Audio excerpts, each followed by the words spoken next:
को देखिए। श्री आत्मदेव जी अपनी पत्नी के साथ बिंदास खुश थे, पर पड़ोसियों ने बहुत ताना मारा, तुम्हारे बेटा नहीं है, बेटा नहीं है, बेटा। आत्मदेव जी घर से निकल गए, बेटा नहीं है, क्या करेंगे रहकर। अच्छा, जीवन में कोई अभाव हो तो उस अभाव में ना भगवान का भाव मानना चाहिए। जैसे किसी को बेटा नहीं होता ना, लोग बड़े दुखी होते हैं, हमारे बेटा नहीं है, बेटा नहीं है। अरे भाई, ये जीवन बेटा बेटी पाने नहीं मिला। बताओ भैया, ये जीवन क्यों मिला है आपको? हाँ? भूखे रहने के लिए, मूंछों में ताव देने के लिए? हाँ? क्यों मिला है जीवन?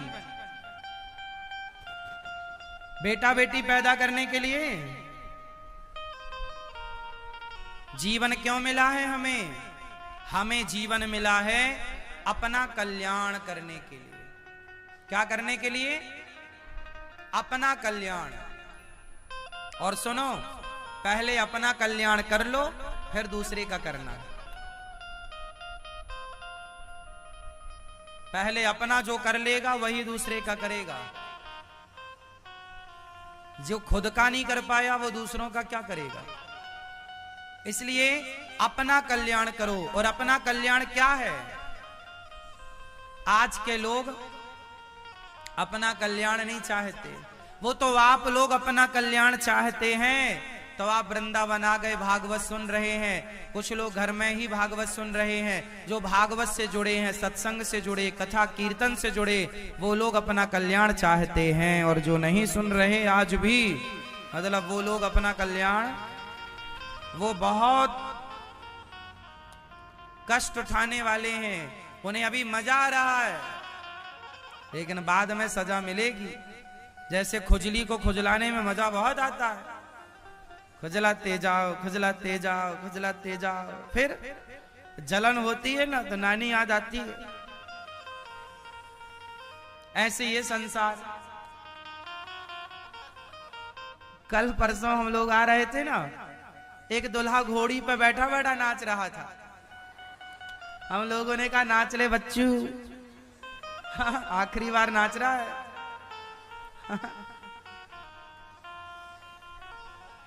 दुल्हा भी बहुत बढ़िया नाच रहा था, मस्त। जिसे जीवन में देखो, शादी विवाह करना बहुत अच्छा है, करना चाहिए, लेकिन उसका उद्देश्य पता होना चाहिए। क्यों? हमारे पास 100 रुपए हैं, पर 100 रुपए हमारे पास अमेरिका के $100 हैं। माना कि $100 किसी के हाथ में है। अब उसे लगा, यार भैया ये कैसा नोट आ गया। उसने कभी देखा नहीं कि डॉलर का स्वरूप ऐसा होता है। उसने तो रुपए देखे हैं, भारतीय पैसा। अब जब उसके हाथ में उसे डॉलर दिखाई पड़ेगा तो वो उसे समझ लेगा कि ये नकली है। वो उसकी कीमत नहीं जानेगा, उसे नहीं पता कि ये डॉलर है। मतलब डॉलर तो आपके पास है, पर आपको उसकी कीमत नहीं पता, तो फिर होने का फायदा क्या? यदि आपके पास डॉलर है और आपको उसकी कीमत नहीं पता, आपके पास हीरा है और आपको उसकी कीमत नहीं पता, तो होने का कोई फायदा है? उत्तर दो, उत्तर। हीरा है किसी के हाथ में और उसे कीमत ही नहीं पता। एक आदमी को हीरा मिला तो वो गधे को साबुन लगा के उस हीरे से घिस रहा था। क्यों? क्योंकि उसे पता ही नहीं था कि ये हीरा है और इसकी कीमत करोड़ों में है। वो तो गधे को साबुन लगा के उसे पत्थर समझ के उससे घिस रहा कि ये दरदरा बढ़िया है, इससे साफ होगा हमारा गधा। हीरा तो है साहब, पर कीमत नहीं पता। क्यों? सही है। उसी तरह आप लोगों को मानव का शरीर मिला है, आपको पता ही नहीं कि मानव शरीर की कीमत क्या है। आपका विवाह हुआ है, आपको पता ही नहीं कि विवाह क्यों होता है, विवाह की कीमत क्या है। आपके बच्चे हुए, आपको पता ही नहीं कि बच्चों का होना क्यों जरूरी है तो क्या उपयोग है इन बच्चों का।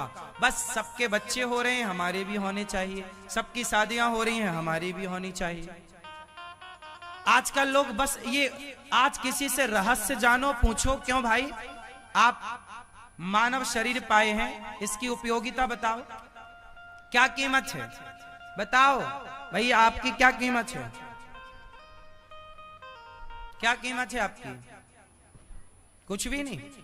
लो कह रहे हैं भैया कुछ भी कीमत नहीं हमारी, क्यों, क्या कीमत है आपकी, हाँ कुछ नहीं, क्यों भाई क्या कीमत है आपकी,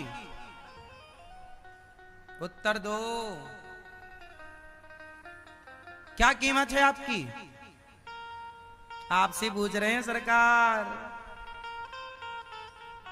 अच्छा ये बताएंगे चश्मा वाले भैया हमारे, आपकी क्या कीमत है, आप, हाँ सुन रहा है ना तू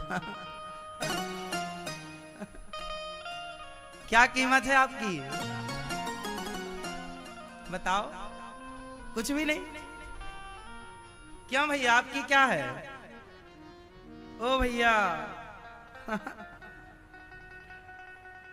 बताओ क्या कीमत है आप लोगों की, क्यों, एक आदमी के पास हीरा है और उसे पता ही नहीं कि उसकी कीमत क्या है, तो हीरा होने का कोई मतलब है। उसी तरह आप मनुष्य हैं पर आपको पता ही नहीं कि आपकी कीमत क्या है, तो फिर मनुष्य होने का मतलब क्या है जब पता ही नहीं आपको क्या कीमत है आपकी। आप में से कितने लोग गरीब हैं, हाथ उठा के कंफर्म करा दो, जो गरीब हैं वो हाथ उठाएं, हाथ उठाओ जो गरीब हैं, ठीक, कुछ लोग हाथ उठा रहे हैं। अब हम आपको बताते हैं कि आप गरीब हो कि अमीर हो और आपके शरीर की कीमत क्या है। भाई आपकी आंखें कितनी हैं, दो, एक आंख की कीमत क्या होगी, बोलो,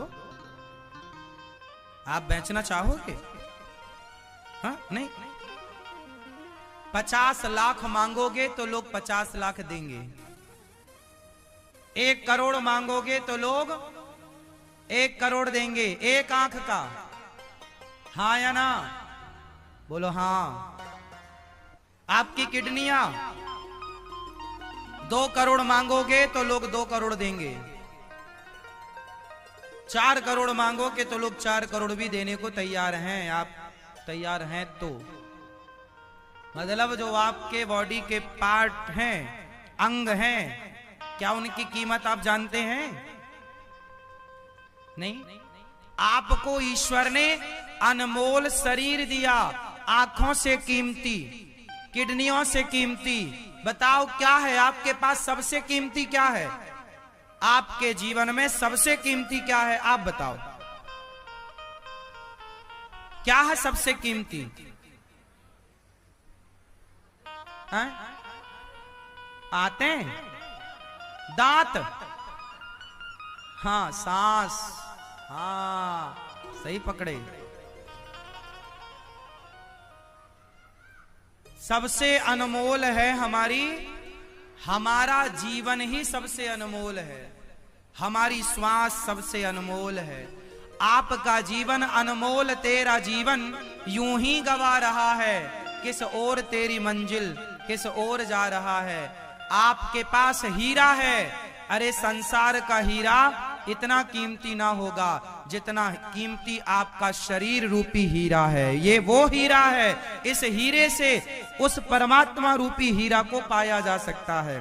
मीराबाई ने अपने श्वासों से, अपने शरीर से, अपने मन से चिंतन करके ही तो गिरधर गोपाल को पाया।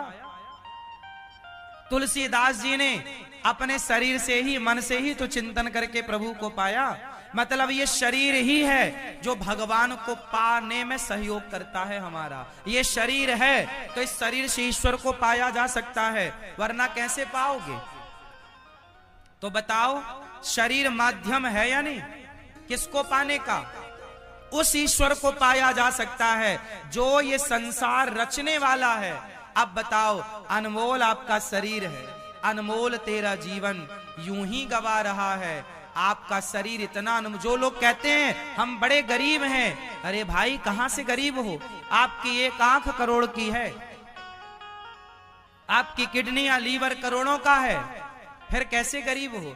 ईश्वर ने किसी को गरीब नहीं बनाया साहब। आप अकर्मण्य यदि हैं, कुछ करते धरते नहीं, तो रोटी को मोहताज तो होना ही पड़ेगा। और यदि आप कुछ करते हैं, परिश्रम करते हैं, तो आपको दो दो रोटियों के लिए मोहताज नहीं होना पड़ेगा। ईश्वर ने तो आपको सुंदर शरीर दिया है, कमा के खा लो। अनमोल शरीर है, दे दिया, आगे का काम आप करो, सब भगवान करेंगे। तो तुम क्या करोगे? खटिया तोड़ते रहोगे? कुछ तुम भी तो करो, सब भगवान ही करेंगे। बोलो हाँ। तो आपका शरीर क्या है?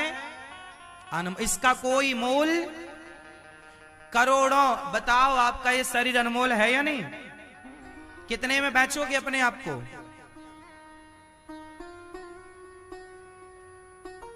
नहीं ना, अनमोल है। इसलिए मेरी मां, ईश्वर ने सबको करोड़पति बनाया है। अनमोल है ये जीवन, और इस अनमोल जीवन से आपने क्या करना है? विवाह करना है। इस शरीर को आपने विवाह के बंधन में बांधा, विवाह किया आपने। आपने विवाह किया? आपने विवाह किया? क्यों किया विवाह?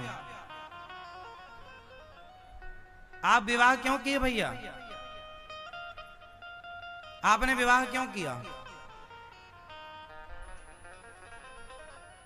दादाजी, भैया आप बताओ, आपने विवाह किया क्यों?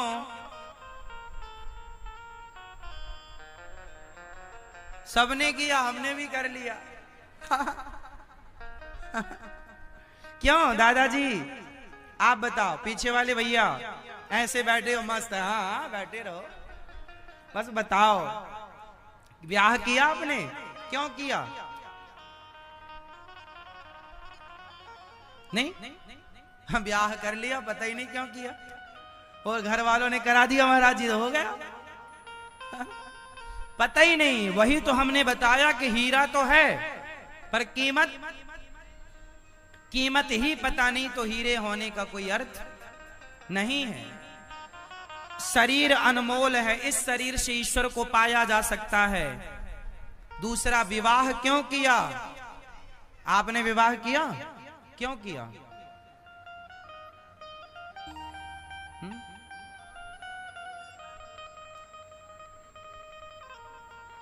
पत्नी के साथ रहेंगे।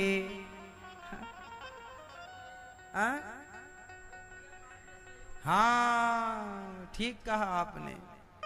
हम लोग विवाह इसलिए करते हैं क्योंकि हमारी संस्कृति में बिना विवाह के हमारे यहाँ हम यज्ञ करने के अधिकारी नहीं होते। इसलिए हमारी पत्नी हमें यज्ञ का अधिकार देती है, इसलिए विवाह किया जाता है।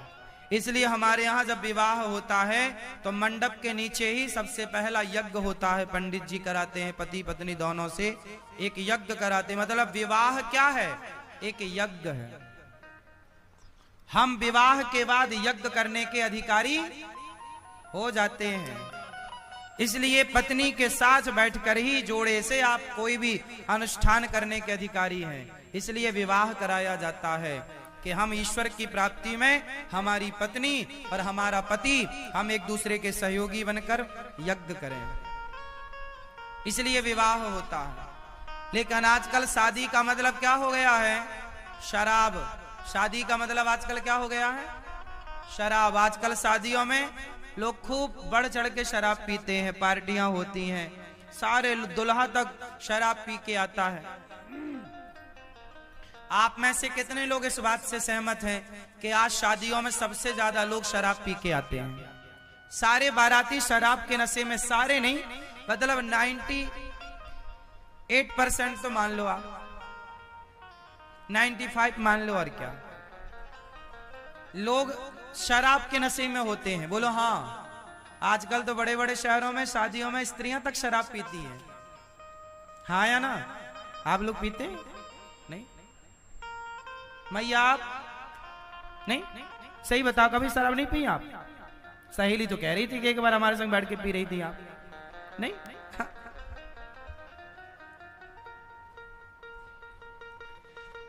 आजकल शादियों का मतलब शराब हो गया है। आजकल शादियों में जैसे लोग ना खाना पीना रखते हैं ना, बफर सिस्टम, स्टॉल लगाते हैं सब चीजों का, ऐसे एक शराब का भी अपना होता है, मैंने सुना है। क्या ये बात सही है? शराब का भी एक स्टॉल होता है जहां लोग जाके अपना शराब पीते हैं। शादी में आए हैं, अब ये शराब पीकर वर वधू को आशीर्वाद देंगे। ऐसे लोगों का आशीर्वाद लो ही मत। नालायकों का आशीर्वाद क्या चाहिए? ऐसे शराबी तुम्हें आशीर्वाद देंगे तो तुम्हारी औलाद कैसी होगी? नालायकों का आशीर्वाद भी नहीं लेना चाहिए। क्यों? आप बताओ। आशीर्वाद उनका लिया जाता है जो अपने से श्रेष्ठ आचरण वाले हों, क्योंकि आशीर्वाद जो हमें देते हैं उनका आचरण हम पे आता है। इसलिए माता पिता के चरण छुए जाते हैं ताकि माँ बाप के संस्कार हम पर आए। बड़ों के पांव, गुरु के पांव छुए जाते हैं ताकि बड़ों का आचरण हमारे जीवन में आए, उनकी तरह बने। अब शराबियों के आशीर्वाद से आप क्या बनोगे? आप ही बताओ, विचार करो, कर लो विचार। शराबी आशीर्वाद देंगे तो क्या बनेंगे आप? ये कौन सा आशीर्वाद देंगे? खुद तो झूम बराबर झूम शराबी हो रहे हैं नशे में। शादी विवाह में, विवाह एक यज्ञ है, इसलिए मेरी मां आप अपनी बेटी का विवाह करो, यज्ञ है। आप उस विवाह में ये शराब इत्यादि का अड्डा ना बनाओ, बेटी के भविष्य से खिलवाड़ ना करो। ऐसे लोगों को शराब, ऐसे लोगों को विवाह में बुलाओ ही मत जो शराबी हो। थोड़ा अच्छे आचार विचार रखो मेरी माँ। ये क्या आधुनिकता के नाम पे आज जो चल रहा है हुड़दंग, सही है? बताओ, सही है? फिर आने वाली समाज क्या आपसे सीखेगी? क्या होगा अब इस भारत का यदि ऐसे ही आचरण रहे कि हुड़दंग हो रही है आजकल शादियों में, शराब पी के लड़के नाच रहे हैं? ऐसी समाज नहीं चाहिए। अच्छे चाहिए ना। आपकी बेटी का विवाह हो रहा है, पाणी ग्रहण संस्कार हो रहा है। क्या हो रहा है? संस्कार है, संस्कार है, वो यज्ञ है। मंडप बनाया जाता है। मंडप जैसे यज्ञ का मंडप होता है ना, ऐसे दुल्हा दुल्हन जहां बैठते हैं उसे भी मंडप कहते हैं। क्या है वो? मंडप। और मंडप पुरानी पद्धति कैसी रही? जंगल से लकड़ियां लाई जाती थी। लकड़ी किसकी होनी चाहिए? ऊपर छाते थे, मतलब छाया होनी चाहिए। वहां पर पूरा देवी देवताओं का आवाहन किया जाता है। वहां पर यज्ञ होता है, हवन होता है। उस हवन कुंड के फेरे होते हैं, अग्नि साक्षी होती है, तब ना दुल्हा दुल्हन पूरा विधान करते हैं। आजकल वो विधान लोग जल्दी जल्दी कराते हैं और शराब की पार्टियों में खूब समय देते हैं। अब बताओ समाज की क्या स्थिति होगी? इसलिए विवाह का अर्थ है यज्ञ। हम अधिकारी हो गए इस विवाह से। अब हमें संतान उत्पन्न करने का, अब कैसे संतान उत्पन्न करना है, अब ये विचार करना होगा। दशरथ जी ने संतान उत्पन्न करने के पहले यज्ञ किया था, पुत्रेष्टि यज्ञ। तब जाके उनके यहाँ भगवान राम, लक्ष्मण, भरत, शत्रुघ्न जी का जन्म हुआ था। जब आप यज्ञ करेंगे, सात्विक विचार रखेंगे, अच्छे राह पर चलेंगे, और जब पत्नी अच्छे विचार वाली होगी, पति अच्छे विचार वाला होगा, और दो अच्छे विचार वाले जब मिलेंगे तो जब संतान होगी तो एक श्रेष्ठ संतान का जन्म होगा, अच्छे विचारों वाली संतान का जन्म होगा। जब माँ बाप का आचार विचार ही बिगड़ जाएगा तो संतान कैसी होगी? आप विचार तो करो। माँ बाप के ही तो लक्षण आएंगे ना बच्चों में। माँ बाप से मिलकर ही तो संतान का निर्माण होता है। बोलो हाँ या ना? तो फिर माँ बाप के जैसे विचार होंगे। माँ बाप में यदि कोई बीमारियां होती हैं तो वो भी बच्चों में आती हैं, पता है आपको? मेडिकल साइंस कहता है कि माँ बाप की बीमारियां कोई है तो वो बच्चों में आएंगी। बोलो हाँ, हाँ या ना? फिर यदि माँ बाप में बीमारियां हैं तो वो बाप दादों से बीमारियां यदि बच्चों में आ गई तो बाप दादों के माँ बाप के संस्कार और आचरण क्यों नहीं बच्चे में आएंगे? पूरे पूरे आएंगे। इसलिए अच्छे आचरण वाले माँ बाप हो, अच्छे विचारधारे वाले, अच्छा विचारधारा वाले माँ बाप हो। माँ बाप को चाहिए कि अच्छे बनो। विवाह क्यों होता है? बढ़िया होता है, करो विवाह, यज्ञ करो, अनुष्ठान करो, भगवत चिंतन करो। पति पत्नी शादी होए तो वृंदावन आओ, बिहारी जी का आशीर्वाद लो, कथा सुनो, संतों का आशीर्वाद लेकर अपनी गृहस्थी की शुरुआत करनी चाहिए। लेकिन आजकल के नए जोड़ा जोड़ी, लड़का लड़की सीधा बड़ी बड़ी होटलों में जाके, बड़े बड़े शहरों में, बड़े बड़े देशों में जो जिसकी हैसियत है वहां जाता है और अपना वहां हनीमून मना रहे हैं। अरे शादी ब्याह की हो, नई गृहस्थी स्टार्ट हो रही है तो आशीर्वाद लो। तुमने शराबियों के, शराबी तुम्हारा मौसा, शराबी तुम्हारा फूफा, उन शराबियों का तुम आशीर्वाद लिए हो, शराबी तुम्हारे रिश्तेदार, वो आशीर्वाद तुम्हें देंगे तो खाक तुम्हारी संतान अच्छी होगी। नशेड़ियों से तो तुमने आशीर्वाद लिया। अरे जाओ संतों से आशीर्वाद लो, तीर्थों में आओ, साधुओं से, संतों से आशीर्वाद, भगवान का दर्शन करो। पत्नी पति दोनों जाओ, भगवान बिहारी जी का दर्शन करो, बिहारी जी की परिक्रमा लगाओ, वृंदावन की परिक्रमा लगाओ, गिरिराज जी की परिक्रमा लगाओ और गिरिराज जी से प्रार्थना करो, हे गिरिराज जी हमारा विवाह हुआ है, इस जोड़ी को आशीर्वाद दीजिए और ऐसी संतान दीजिएगा जो राष्ट्र के काम आए, समाज के काम आए। हे प्रभु ऐसी कृपा। अच्छी संतान चाहो तो अच्छी मिलेगी। अब आप लोग तो बस हो जाए कैसी भी, तो आजकल के बच्चे हो तो रहे हैं पर किस काम के हैं? ऐसे बच्चे हो रहे हैं जो अपनी माँ को लेके वृद्धाश्रम छोड़ने आए हैं, ये बच्चे हो रहे हैं। ये सब वही बिना यज्ञ वाले हैं, बिना अनुष्ठान के हो तो जाएंगे पर तुम्हें ही छोड़ाएंगे वृद्धाश्रम। ना गिलास भर पानी का आसरा होगा, ना रोटी दो रोटी का आसरा होगा। तो संतान, ऐसी संतान पैदा करने से भी लाभ क्या? मेरी माँ, तुमने व्यर्थ में ही प्रसव का दर्द उठाया है, व्यर्थ में ही तुम पेट पकड़ के रोई हो। अरे पेट पकड़ा ही था, बच्चा पैदा किया ही था तो ऐसा पैदा करती जो राष्ट्र के काम आता, समाज के, देश के काम आता। ऐसे बच्चे काहे पैदा कर लिए कि तुम कोई छोड़ने वृद्धाश्रम चलाया? ऐसे बच्चे नहीं चाहिए। कैसे चाहिए आपको? जननी जने तो भक्त जने, या दाता या सूर, या से तो बंध्या भली, काहे गवाबे नूर। कैसी संतान चाहते हो आप लोग? लायक या नालायक? जोर से। तो लायक संतान का जन्म कैसे होगा? जब माँ बाप लायक होंगे, आपकी शुरुआत अच्छी होगी, अच्छे विचार वाले होंगे। अब शादी के पहले लड़की के 4 बॉयफ्रेंड हैं, शादी के पहले लड़कों की 8 गर्लफ्रेंड हैं। अब ये 8 गर्लफ्रेंड वाला और 4 बॉयफ्रेंड वाली अब ये शादी करेंगे और इनकी जब संतान होगी तो इसका बच्चा 16 साल में 20 गर्लफ्रेंड बनाएगा और इसकी छोरी तो 25 बनाएगी। भाई तुम माँ बाप भी तो ऐसे बनाते थे। जब तुमने गर्लफ्रेंड बॉयफ्रेंड बनाया है तो तुम्हारी औलाद ही तो है वो, फिर वो कितने बनाएंगे? जब आज 2024 में तुम्हारे 8-10 हैं तो वो उसके पैदा होते होते तो 2040 और 50 चालू होगा। उस जमाने का क्या होगा? उस जमाने में 10-20 से थोड़ी, उस जमाने में तो आए दिन नए गर्लफ्रेंड, नई बॉयफ्रेंड होगा। तो जैसे माँ बाप, भाई बबूल का बीज गिरेगा तो बबूल ही तो पैदा होगा, और आम की गुठली यदि गिरेगी तो आम ही ना पैदा होगा। भाई जो बीज होगा वही ना फसल तैयार होगी।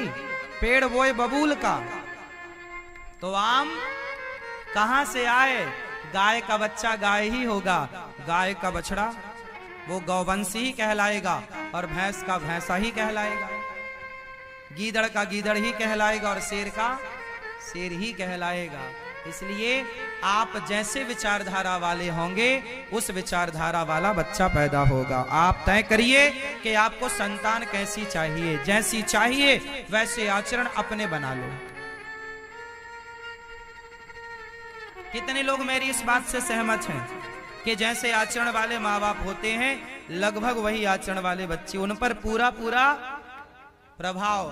बताओ, माँ बाप का प्रभाव बच्चों में पड़ता है या नहीं? हाँ या ना? जोर से। तो शादी के बाद कहां जाना चाहिए?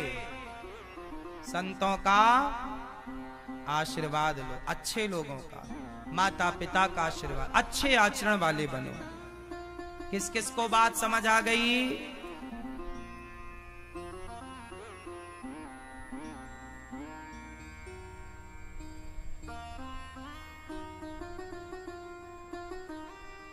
इसमें बहुत विचार करना पड़ता है मेरी मां।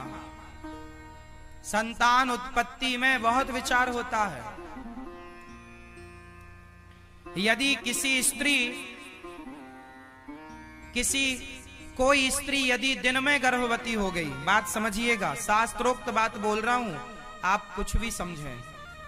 यदि कोई स्त्री दिन में गर्भवती हो गई तो लिख लो, जो स्त्री दिन में गर्भवती हुई है तो दिन में जो गर्भ स्थापित हुआ है वो बच्चा माँ बाप का और समाज का बहुत बड़ा, समाज को और माँ बाप को हानि पहुंचाएगा। दिन में शाम के समय यदि स्त्री गर्भवती हो गई तो वो नालायक ही होगा, लिख लो।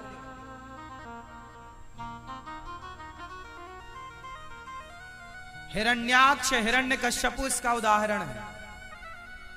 महर्षि कश्यप की पत्नी दिन शाम के समय अपने पति से बोलने लग गई कि मुझे काम का वेग है, आप मुझे संतुष्ट कीजिए।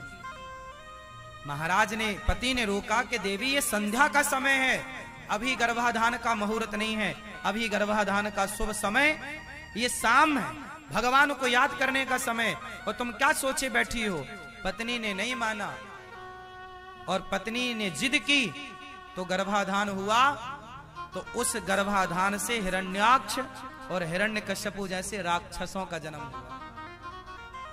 शास्त्र प्रमाण है।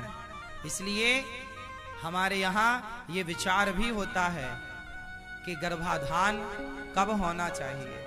इसलिए संयमी गृहस्थ में हो, पत्नी के साथ हो तो भी संयमी रहना है। संतान के लिए विचारवान होना है। क्या होना है? विचारवान।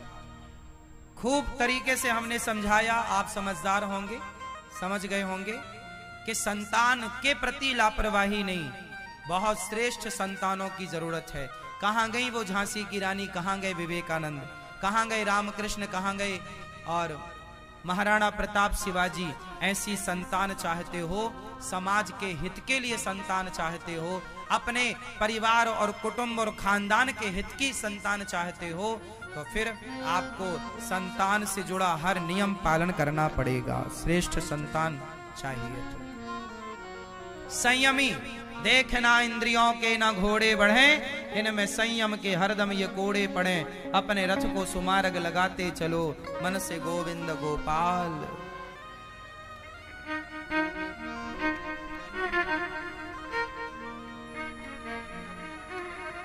आत्मदेव जी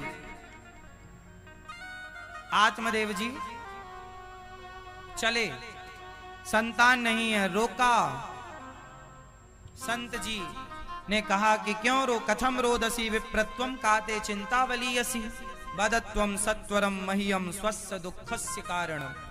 हमें बताओ कि तुम दुखी क्यों हो? आत्मदेव जी ने कहा, महाराज मेरे कोई संतान नहीं है, कृपया मुझे संतान हो ऐसा मार्गदर्शन दीजिए। संत ने कहा कि तेरे 7 जन्म तक कोई भाग्य में संतान का योग नहीं है। बहुत रोए आत्मदेव जी। संत ने कहा, अच्छा ये लो ये फल, पत्नी को खिलाना, पुत्र होगा। संत जी फल लेकर, आत्मदेव जी फल लेकर गए, पत्नी को दिया। धुंधली ने नहीं खाया, गाय को खिला दिया, तो गाय को बच्चा हुआ, नाम रखा गौकर्ण। और धुंधली की बहन का बेटा खरीद लिया पैसों से। धुंधली ने नाम रखा धुंधकारी। वही धुंधकारी बड़ा होकर अपने माँ बाप को खूब सताता है, बहुत परेशान करता है। इतना परेशान करता है कि आत्मदेव जी रोते हैं। बड़ा हुआ धुंधकारी जुआ खेलता, मारता है। देखो कुछ संतानें ऐसी होती हैं जो माँ बाप को जरूरत से ज्यादा दुख पहुंचाती हैं, कष्ट पहुंचाते हैं।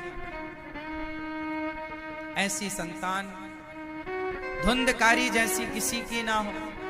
धुंधकारी वहां मार कर अपने पिता को चला गया। तब गौकर्ण जी ने समझाया, पिताजी मत रोइए कि बेटे ने मारा, मत रोइए कि ये मेरा, ये सब चिंता ना करिए कि ये मेरा है। आप अपना कल्याण कीजिए, भगवान से नाता जोड़िए। शरीर मिला है, बार बार ना मिलेगा, बार बार ना मिलेगा। मिला है तो सुधार लो। बिगड़ी जन्म अनेक की, सुधरे अब ही आज। हो ही राम को नाम जप, तुलसी तजी कुसमाज। बिगड़ी जन्म, करोड़ों जन्म की बिगड़ी आज हमारी बन सकती है यदि हमने भगवान में मन लगा लिया तो। और नहीं लगा तो बिगड़ी तो है ही, बिगड़ती चली जाएगी। ये जीवन हमें किराए से मिला। ये शरीर आपका है क्यों? ये शरीर आपका है दादाजी? नहीं, किसका है फिर?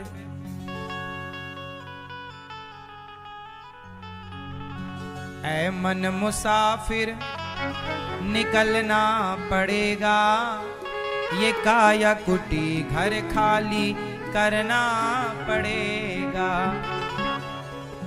भाड़े के क्वार्टर को क्या तू संभाले, जिस दिन तेरे घर का मालिक निकाले। आएगा नोटिस जमानत न होगी, गर तेरे पल्लू अमानत न होगी। होकर कैद तुझे जाना पड़ेगा, काया कुटी घर खाली करना पड़ेगा। ये जिंदगी एक किराए का घर है, ये जिंदगी एक किराए का घर है। एक ना एक दिन बदलना पड़ेगा। किस किस को बदलना पड़ेगा? अच्छा, किस किस का शरीर किराए का है? किराए का है ना, ये छोड़ना पड़ेगा यहीं। इसलिए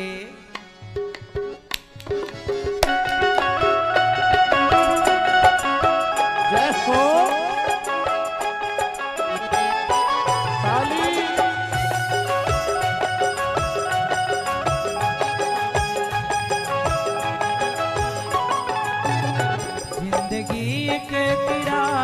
घर है, हो जिंदगी एक किराए का घर है। एक ना एक दिन बदलना पड़ेगा, पड़ेगा एक ना एक दिन बदलना पड़ेगा। मौत जब तुमको आवाज देगी, हाँ मौत जब तुमको आवाज देगी, मौत जब तुमको आवाज देगी, हाँ मौत जब तुमको आवाज देगी। घर से बाहर निकलना पड़ेगा, पड़ेगा घर से बाहर निकलना पड़ेगा।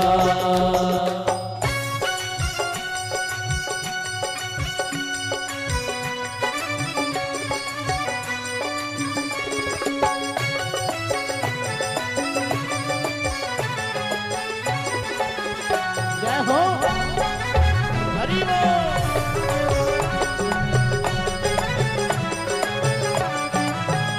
खास मिट्टी का हर इंसान है, बाद मरने के होना यही है। हो खास मिट्टी का हर इंसान है, बाद मरने के होना यही है।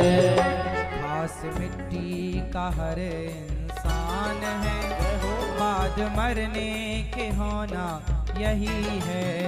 खास मिट्टी का हर इंसान है, बाद मरने के होना यही है। खास मिट्टी का हर इंसान है, बाद मरने के होना यही है। खास मिट्टी का हर इंसान है, बाद मरने के होना यही है।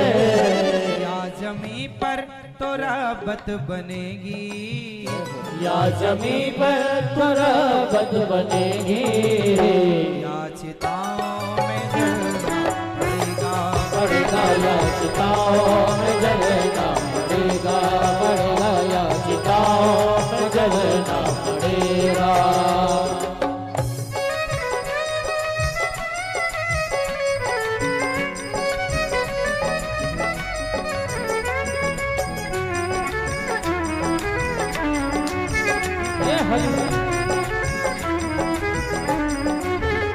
रात के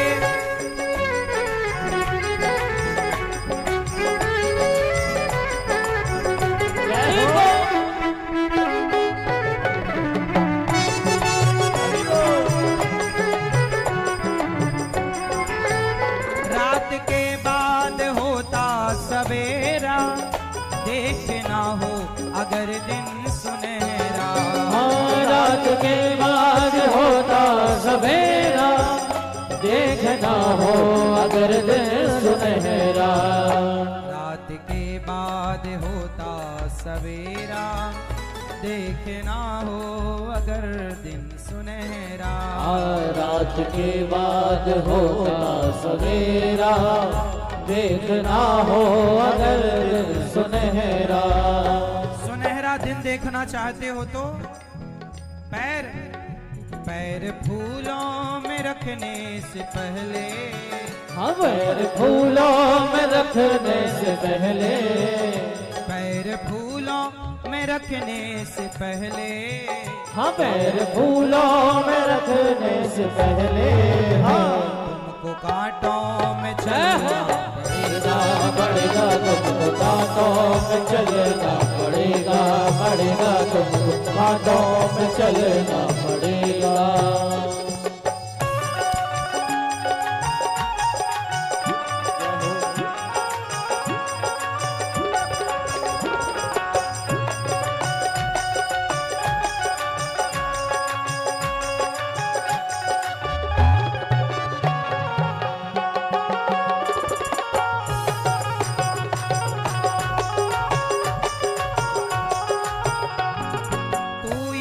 मुसाफिर है ये सराय फानी है, चार रोज की महिमा तेरी जिंदगानी है, तेरी जिंदगानी है, तेरी जिंदगानी है।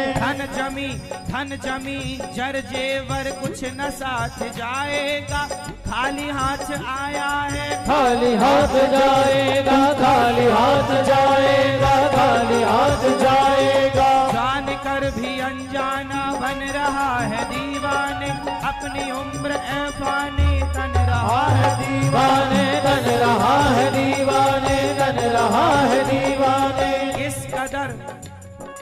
किस कदर तू खोया है इस जहां के मेले में, तू प्रभु को भूला है पढ़ के इस झमेले में, पढ़ के इस झमेले में, पढ़ के इस झमेले में। आज समझ ले,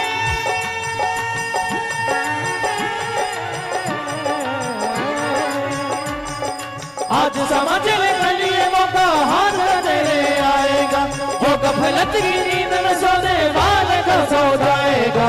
चढ़ता सूरज धीरे धीरे ढलता है, ढल जाएगा, चढ़ता सूरज धीरे धीरे ढलता है, ढल जाएगा, ढल जाएगा, ढल जाएगा, ढल जाएगा, ढल जाएगा। चढ़ता सूरज धीरे धीरे ढलता है, ढल जाएगा, चढ़ता सूरज धीरे धीरे ढल डरता है डर जाएगा। जिंदगी एक किराए का घर है, जिंदगी एक किराए का घर है, एक दिन बदलना पड़ेगा, पड़ेगा एक दिन बदलना पड़ेगा, एक दिन बदलना पड़ेगा, पड़ेगा एक दिन बदलना पड़ेगा, पड़ेगा एक दिन बदलना पड़ेगा, पड़ेगा एक दिन बदलना पड़ेगा।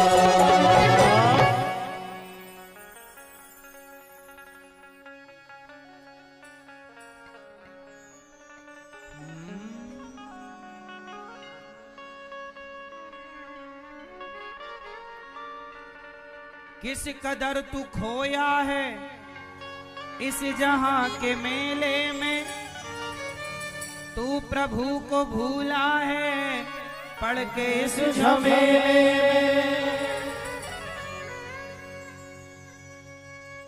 आज तक ये देखा है पाने वाला खोता है, जिंदगी को जो समझे जिंदगी पे रोता है। ये शरीर किराए का है, संसार एक मेला है, मेला आएगा और मेला आता है और मेला चला जाता है। क्या होना चाहिए इस मेले में आए हो तो कुछ अच्छी चीज लेकर जाओ, और इस संसार के मेले में सबसे अच्छी चीज क्या है? अच्छाइयां क्या है? समाज की सेवा। देखो जिंदगी किराए की है, अपने बाप का शरीर नहीं है ये शरीर अपने बाप का किराए का है जी। आज हम हैं कल हम रहेंगे, इसकी गारंटी कौन लेगा? आज आप हैं कल आप रहेंगे, इसकी गारंटी कौन लेगा? मतलब ये शरीर भाड़े का है, किराए का। अपन इसमें किराए से रह रहे हैं, जिस दिन टाइम पूरा होगा ना ये शरीर अलग और अपन अलग। अपन चले यात्रा में और ये शरीर लोग ले जाके चिता के हवाले, आग के हवाले। इस शरीर से कुछ अच्छा कर लो, जब किराए के मकान में हो तो अच्छा कर लो।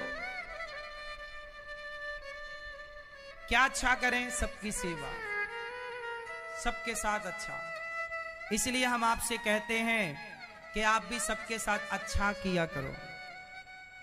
धुंधकारी ने अपनी माँ को क्या किया? मारा।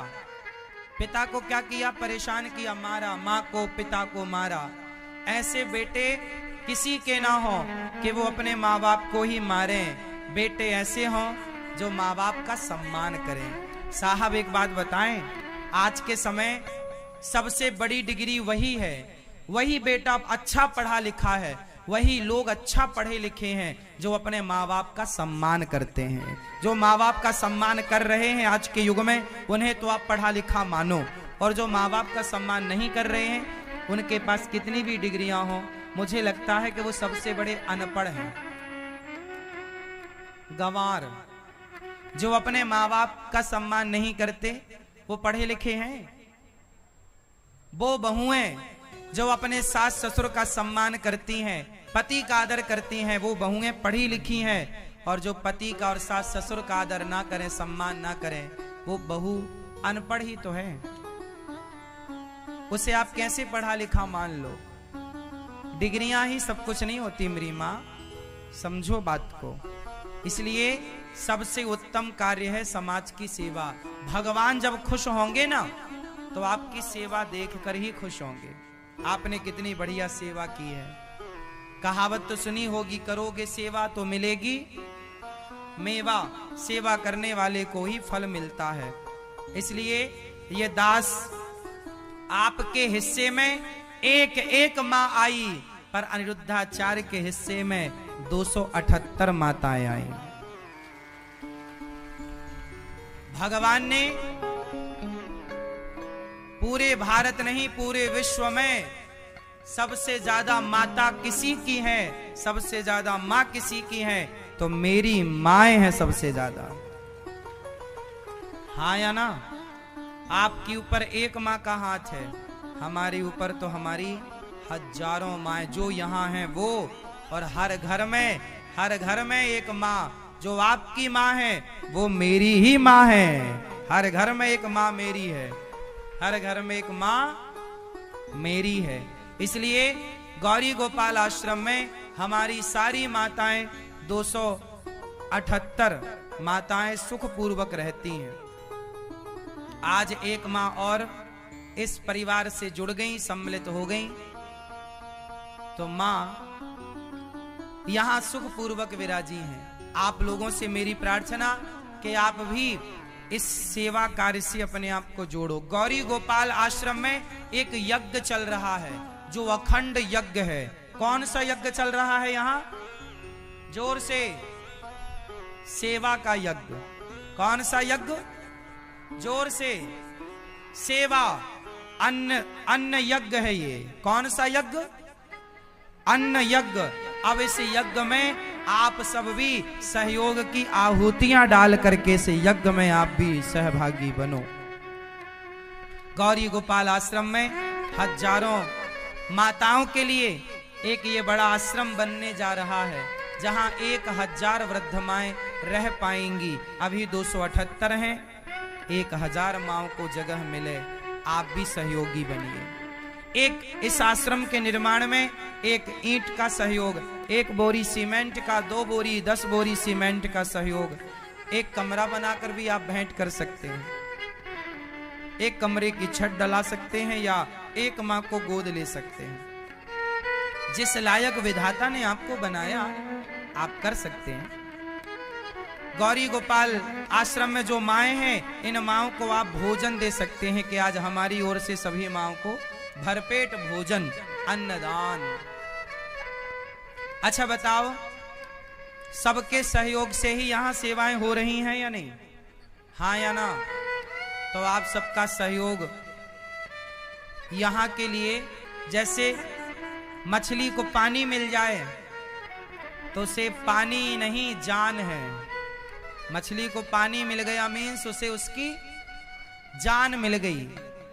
उसी तरह आप सबका सहयोग, आप सबका जो योगदान है, आप सबका सहयोग यहाँ की जान है कि आपके सहयोग से ही यहाँ के सारे कार्य हो रहे हैं। आपका सहयोग गौरी गोपाल आश्रम में जान डालने का काम करता है। इसलिए आप भी सहयोगी बनिएगा, अपनी ओर से माओं को भोजन कराइए जिस लायक ईश्वर ने बनाया।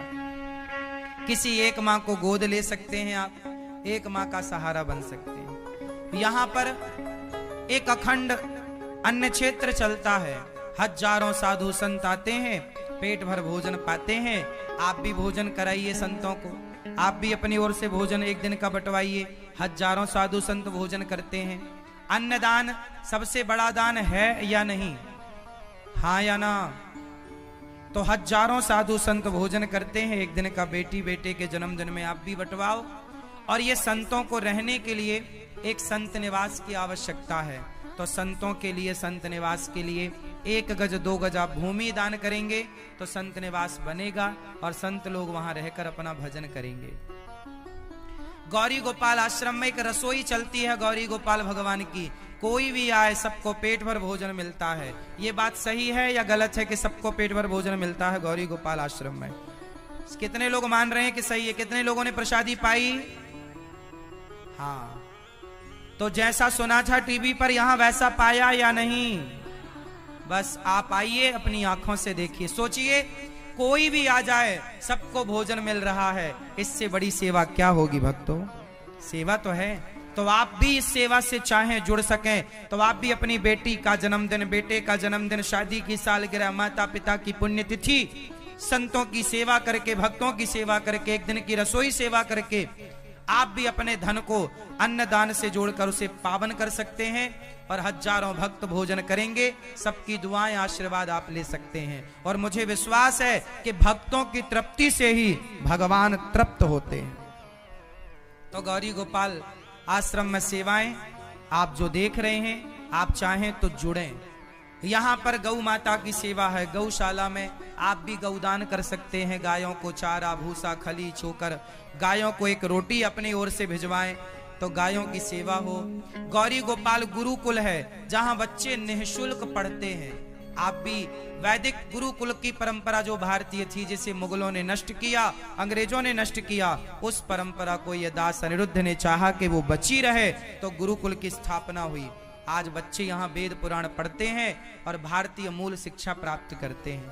साथ ही यहाँ चिकित्सालय चलता है, कोई भी आए सबको दवाई निःशुल्क मिलती है। इतनी सेवाएं हैं, इन किसी भी सेवाओं से अपने आप को जरूर जोड़िए। आइए आप में से कुछ दानवीर महापुरुषों ने अपने नाम पहुंचाए, ऐसे दानवीर महापुरुषों के नाम सुने और भगवान से प्रार्थना करें कि आप सभी दानवीर महापुरुषों की झोलियां भरी रहें। जितना आपने दिया गौरी गोपाल भगवान कई गुना करके आपको लौटाएं, जितना आपने दिया कई गुना बिहारी जी आपको दें। आइए नाम सुनते हैं उन दानवीर महापुरुषों का जिन्होंने धन को धर्म से जोड़ा है। बड़ी सुंदर पावन कथा सदगुरुदेव भगवान श्रवण कराने के बाद जोरदार तालियां पूज्य सदगुरुदेव भगवान के लिए। बड़ी सुंदर प्यारी कथा सुनाने के साथ में सेवाओं के बारे में भी बताया, जो सेवाएं सीधा वृंदावन में चल रही हैं। और आपने तो आज अपनी आंखों से देख ही लिया, अब कहने को और बताने को बचाई क्या है। खुद माँ को अपना बेटा यहाँ छोड़ने आता है और क्या कहकर चला जाता है, वो अभी आपने यहाँ देखा और सुना। ये दर्द अनुभव किया होगा उन माओ की पीड़ा को आपने देखते हुए। ऐसी न जाने कितनी और भी माएँ हैं जिन माओ को वास्तव में आज आपके और हमारे सहारे की आवश्यकता है। अब तक हमारे इस परिवार में 278 माएँ थी, एक माँ और बढ़ गई और यूं ही न जाने कितनी और माएँ अभी शेष हैं। आइए हम तो ये कहेंगे कि अगर आप जैसे धर्मपुत्र और धर्मपुत्रियां जब तक जीवित हैं, ऐसी माओ को सहारा मिलता ही रहेगा। एक बार जोरदार तालियां पुण्य सदगुरुदेव भगवान के लिए, जिनके माध्यम से ये सुअवसर मिल रहा है कि हम भी ऐसी माओ का सहारा बन सकते हैं। तो आइए इन्हीं माओ की सेवा के लिए किन्हीं दानवीर महापुरुषों ने अपने योगदान के पावन हाथ आगे बढ़ाए। आज की श्रेणी में कैलाश आनंद जी, आप भीरावा देवी अलवराइसान से 31,000 रुपए आप दान कर रहे हैं, आपके लिए भी बहुत बहुत धन्यवाद। इसी श्रेणी में कैलाश आनंद जी भीरावा देवी ने 31,000 रुपए और प्रदान किए हैं, आपके लिए बहुत बहुत धन्यवाद। 62,000 रुपए का योगदान आपके माध्यम से प्राप्त हो रहा है। इसी श्रेणी में विजय बहादुर सिंह जी, आप चदौली से रसोई सेवा के लिए 3,000 रुपए। चरण सिंह जी हरियाणा से 11,000 रुपए। गंगाराम जी हिसार हरियाणा से आप रसोई सेवा के लिए और गौ सेवा के लिए 36,000 रुपए का योगदान आप दे रहे हैं। श्री सोमनाथ जी मुजफ्फरनगर से रसोई के लिए 21 रुपए। सुप्रिया देवांगन जी रायपुर से आप 4,725 रुपए का योगदान दे रहे हैं, आपके लिए भी बहुत बहुत धन्यवाद। नेमीचंद देवांगन आप अन्य क्षेत्र के लिए आप 21 रुपए। जगन्नाथ जी देवांगन आप रायपुर से आप 5,051 रुपए। सुरेंद्र जी कटनी से आप 51 रुपए। साक्षी रुद्राक्ष जी जोधपुर राजस्थान से सभी सेवाओं के 3,900 रुपए का योगदान आप दे रहे हैं। इसी श्रेणी में ब्रह्मी देवी पठानकोट पंजाब से विजय सहयोग, साथी चेरा उल्टा जी सोनीपत से विजय सहयोग, नरेश जी आप सोनीपत से विजय सहयोग, उदयनारायण जी आप विशेष सहयोग के हाथ आगे बढ़ा, बलिया से गुप्ता निस्तार से विजय सहयोग में, ललन गुप्ता जी आप अकबरपुर से, गजानन जी गोयल आप बेंगलुरु से, वीरेंद्र तिवारी जी जौनपुर से, आशुतोष तिवारी आप जौनपुर से, गुप्तदान झांसी से विशेष सहयोग प्रदान किया गया है। साथ ही सुनीता देवी आप रांची से, स्वर्गीय सुभाष साहू के नाम से जबलपुर से, सत्यवान शर्मा जी जर्जर से, लक्ष्मी देवी आप चंद्रनगर से, बालाजी दिल्ली से, भारत देवी आप अंबा से, हरिओम जी अंबा से, चंद्रवती देवी हिसार से, राजकुमारी जी आप आगरा से, विद्या जी आप आगरा से, विद्या अहित जी नासिक के साथ ही सिंधे अबले जी नासिक से, कृष्ण मोहन जी आप गाजियाबाद से विजय सहयोग के हाथ आगे बढ़ा रहे हैं। ठाकुरदास स्वर्गीय श्री पुष्पलता के नाम से कांगड़ा से, पालमपुर से 31,000 रुपए। सरदार जी द्विवेदी आप कन्नौज से, रोहित जी आप दिल्ली से, अर्षित जी आप श्रीवास्तव प्रयागराज से 11,111 रुपए। अंगूर देवी आप ओडिशा से आप 21 रुपए। रामनिवास जी दिल्ली से आप विजय सहयोग। पात्र प्रसाद जी साहू आप परमेश से विजय सहयोग। ऋषिलाल साहू जी आप भजनपुरा उमरिया से विजय सहयोग। हेतराम साहू जी परसेन उमरिया से विजय सहयोग। जितेंद्र चौरसी आप धनबाद से आप 21 रुपए। सगुना देवी आप धनलवानी उत्तराखंड से 11,000 रुपए। 25 रुपए। मिथिलेश जी आप दिल्ली से प्रदान करें। समयलाल जी साहू परसेन से विजय सहयोग। रामरतन साहू जी आप करणपुरा से, शांति देवी जी आप मोर्ता दिल्ली से, सीमा देवी आप दिल्ली से, साथी विजय हरि चोपड़े आप नासिक से विजय सहयोग, साथी 51 रुपए गुप्तदान पाली राजस्थान से प्रदान करें, आपके लिए भी बहुत बहुत धन्यवाद। इसी श्रेणी में घेवरलाल जी दिल्ली से आप 21 रुपए स्वर्गीय श्री घेवरलाल जी के नाम से प्रदान करें। साथ ही दुर्गा छगन जी महाराज भट्ट अमरावती से विजय सहयोग के हाथ आगे बढ़ा रहे हैं। 3,000 रुपए आप दे रहे हैं, आपके लिए बहुत धन्यवाद।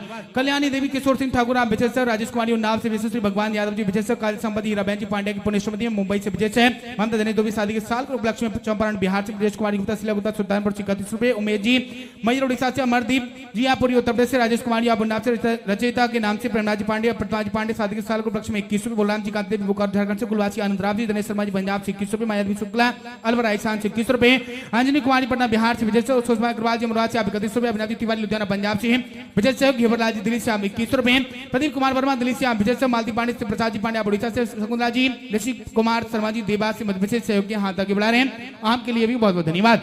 इसी श्रेणी में रेणु देवी सुरेंद्र सिंह जी उत्तराखंड से, नीलेश जी भरवलाल जी आप इंदौर से, हरिद्र रोड आप कनाडा से और श्रीधा देवी प्रदीप जी बोकारो झारखंड से विजय सहयोग के हाथ आगे बढ़ाने के बाद जोरदार तालियां सभी दानवीर महापुरुषों के लिए जिन्होंने अपने योगदान के पावन हाथ आगे बढ़ाते हुए इन सेवाओं से जोड़ा है, पुण्य लाभ अर्जित किया है। ऐसे सभी दानवीर महापुरुषों के लिए बहुत धन्यवाद। आइए मैं निवेदन करूंगा जितने भी मेरे प्यारे भाई बहन यहाँ बैठे हैं और जो संस्कार और साधना टीवी चैनल के माध्यम से घर बैठे सुन रहे हैं, आप भी अपने योगदान के पावन हाथ आगे बढ़ाते हुए इन सेवाओं से जुड़े। आइए उन माओं का सहारा बनेंगे जो मैं आज हमारे परिवार में है। मात्र 21,000 रुपए के योगदान से किसी एक माँ का सहारा बनते हुए इसी के साथ में एक दिन की अन्य क्षेत्र सेवा 11,000 रुपए और एक दिन की संपूर्ण रसोई सेवा मात्र 31,000 रुपए के योगदान से अपने हाथों से करते हुए पावन प्रीत कार्य में अपने आप को जोड़ सकते हैं। इसी के साथ में अन्यत्र और भी सेवाएं गौ माताओं की पावन सेवा के लिए गौचारण भूमि के साथ में अन्यत्र और भी सेवा निर्माण कार्य जो यहाँ माओं के लिए 1,000 माओं के लिए सुंदर सा आश्रम बन रहा है।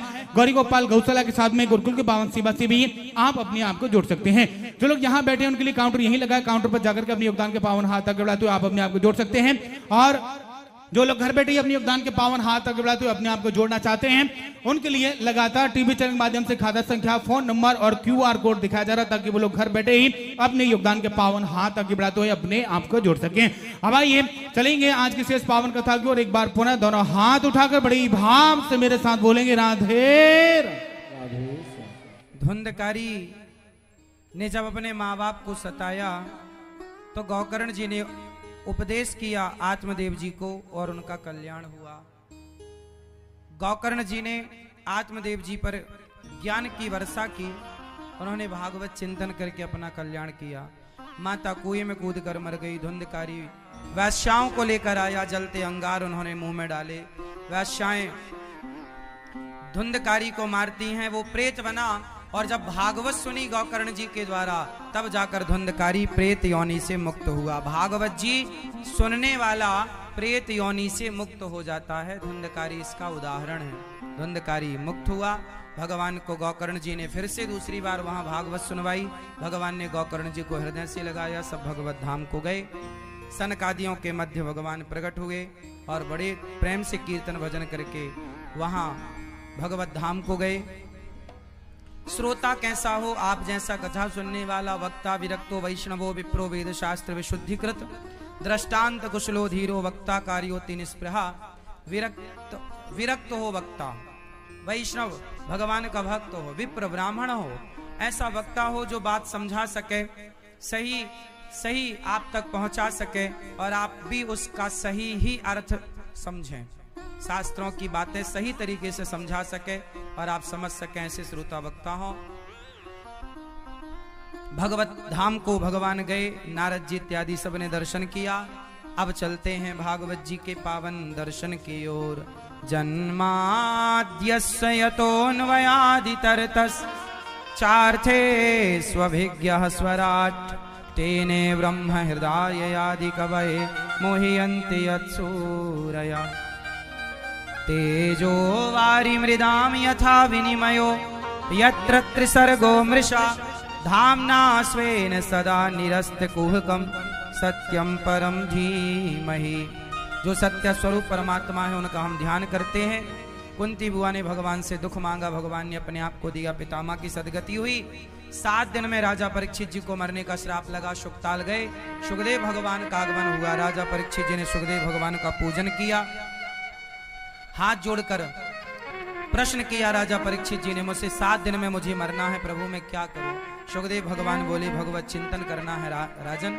आपने बड़ा उत्तम प्रश्न किया। जो भगवत चिंतन करता है, भगवान की कथा सुनता है, वो भव सागर से पार होता है। आगे की चर्चा सुखदेव भगवान राजा परीक्षित जी को कल सुनाएंगे।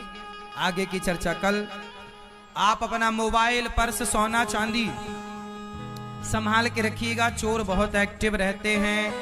आइए अब आरती उतारें और प्रेम से प्रश्नोत्तरी होगी 7:15 बजे से। आप सभी जिन्हें प्रश्नोत्तरी में जुड़ना है 7:15 बजे प्रश्नोत्तरी होगी।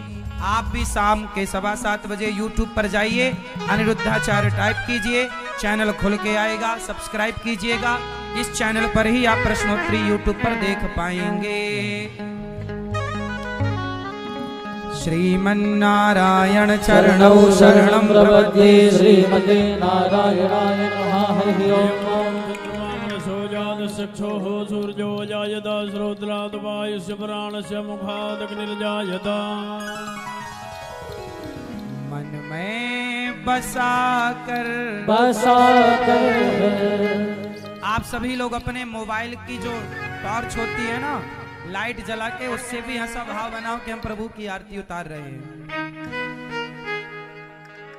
मन में बसा कर तेरी मूर्ति उतारूं मैं गिरधर तेरी आरती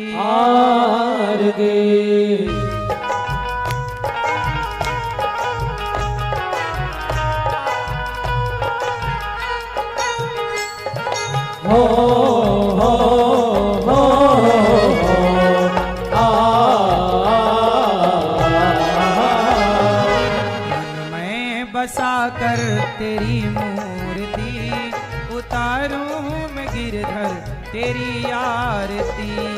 मन में बसा कर तेरी मूर्ति उतारूं मैं गिरधर तेरी आरती।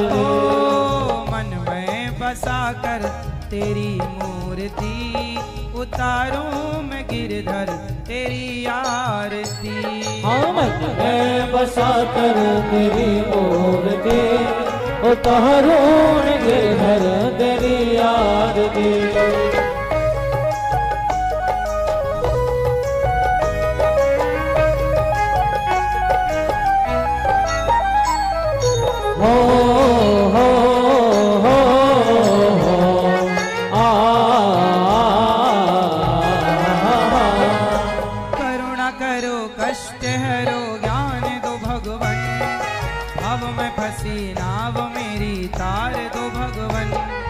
करुणा करो कष्ट हरो ज्ञान दो भगवन, भाव में फंसी नाव मेरी तार दो भगवन। दर्द की दवा तुम्हारे पास है, दर्द की दवा तुम्हारे पास है। हाँ जिंदगी दया की भीख मांगती। मन में बसा कर तेरी मूर्ति उतारूं मैं गिरधर तेरी आरती।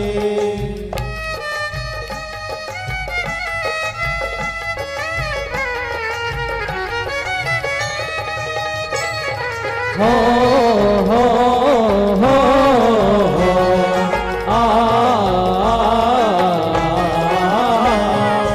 मांगू तुझसे क्या मैं यही सोचूं भगवन, जिंदगी जब तेरे नाम कर दी अर्पण। मांगू तुझसे क्या मैं यही सोचूं भगवन, जिंदगी जब तेरे नाम कर दी अर्पण। सब कुछ तेरा कुछ नहीं मेरा, सब कुछ तेरा कुछ नहीं मेरा। चिंता है तुझको प्रभु संसार की।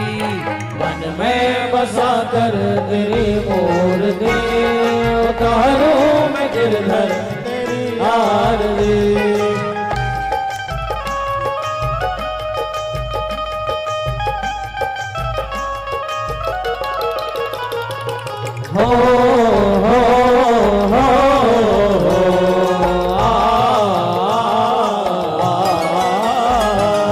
जिसने तेरा नाम लिया उसके जागे भाग, सोते हुए जीवन से अब तो प्राणी जाग। हाँ जिसने तेरा नाम लिया उसके जागे भाग, सोते हुए जीवन से अब तो प्राणी जाग। कम है जिंदगी कर लो बंदगी, कम है जिंदगी कर लो बंदगी। प्रभु कहाँ थे हो तो मौत भी न मारती। मन में बसा कर तेरी मूर्ति उतारूं मैं गिरधर तेरी आरती। वेद तेरी महिमा गाएं संत करें ध्यान, नारद गुण गान करें छेड़ वीणा तान। वेद तेरी महिमा गाए संत करे ध्यान, नारद गुणगान करे छेड़ वीणा गान। भक्त तेरे द्वार करते हैं पुकार, भक्त तेरे द्वार करते हैं पुकार। दासवनी आरती। मन में बसा कर तेरी मूर्ति उतारूं मैं गिरधर तेरी आरती। मन में बसा कर तेरी मूर्ति उतारूं मैं गिरधर तेरी आरती। कर्पूर गौरम करुणावतारम संसार सारम भजगेन्द्रहारम सदा वसंतम हृदयारविंदे भवानी सहितं नमामि। मंदारमाला बंदलोकाय कपालमाला चंद्रशेखराय धन्यं वराय जनिगंबराय नमः शिवाय नमः शिवाय। त्वमेव माता जगदा त्वमेव त्वमेव बन्धो जसा त्वमेव त्वमेव विद्या त्वमेव त्वमेव सर्वं मम देवदेव। गुरुर्ब्रह्मा गुरुर्विष्णु गुरुर्देवो महेश्वरा गुरुर् साक्षात् परब्रह्म तस्मै गुरवे नमः। अच्युतं केशवं राम नारायणं कृष्ण दामोदरं वासुदेवं हरे श्रीधरं माधवं गोपिका वल्लभं जानकी नायकं रामचन्द्रं भजे। हरे राम राम राम हरे हरे हरे कृष्ण कृष्ण कृष्ण हरे हरे हरे राम राम हरे हरे कृष्ण कृष्ण कृष्ण हरे राम राम हरे हरे हरे कृष्ण कृष्ण हरे राम राम हरे हरे कृष्ण कृष्ण हरे राम राम हरे हरे हरे कृष्ण कृष्ण कृष्ण हरे हरे। घट घट बंसी वाले गोकुल के राजा मेरी अखियाँ तरस रही अब तो आजा। घट घट बंसी वाले गोकुल के राजा मेरी अखियाँ तरस रही अब तो आजा। आज नंदलाल तरस रहे नैना आज गोपाल तरस रहे नैना तरस रहे नैना बरस रहे नैना तरस रहे नैना बरस रहे नैना तरस रहे नैना बरस रहे नैना तरस रहे नैना बरस रहे नैना आज गोपाल तरस रहे नैना आज गोपाल तरस रहे नैना कृष्णा आज गोपाल राधा कृष्ण हरे हरे जलेन शीतलीकरणं पुष्पै देवाभिवन्द्रमस्ते अक्षत पुष्पाणि गृहीत्वा मंत्र पुष्पांजलि नाना सुगंधि पुष्पाणि यथा कालोद्भवानि च पुष्पांजलिर्मया दत्तो गृहाण परमेश्वरा पुराण पुरुषोत्तमाय नमः। मंत्र पुष्पांजलिं समर्पयामि। बोलिए वृंदावन बिहारी लाल की जय। भागवत महापुराण की जय। व्यास नारायण भगवान की जय। जय जय श्री राधे श्याम। जिन्हें मिलना है यहाँ ऊपर एक एक से आइएगा और सामने भी मिलेंगे गौरी गोपाल मंदिर में, तो आप सामने भी मिल सकते हैं, यहाँ भी एक एक से आकर मिल सकते हैं। और 7:15 बजे प्रश्नोत्तरी होगी। जिन्हें प्रश्नोत्तरी से जुड़ना है 7:15 बजे सुनने वालों कथा को देता यही विराम कल फिर हम सुनवाएंगे लेकर कृष्ण का नाम। जय जय श्री कृष्णा जय जय श्री कृष्णा जय जय श्री कृष्णा जय जय श्री कृष्णा। शरण पड़े की लाज है तुम राखो जगधीर दोनों भुजा बसार के करो चरण में सियावर राम जय जय राम मेरे प्रभु राम जय जय राम करो कल्याण जय जय राम। आप सभी भक्त वृंदों से निवेदन है जय श्री राम।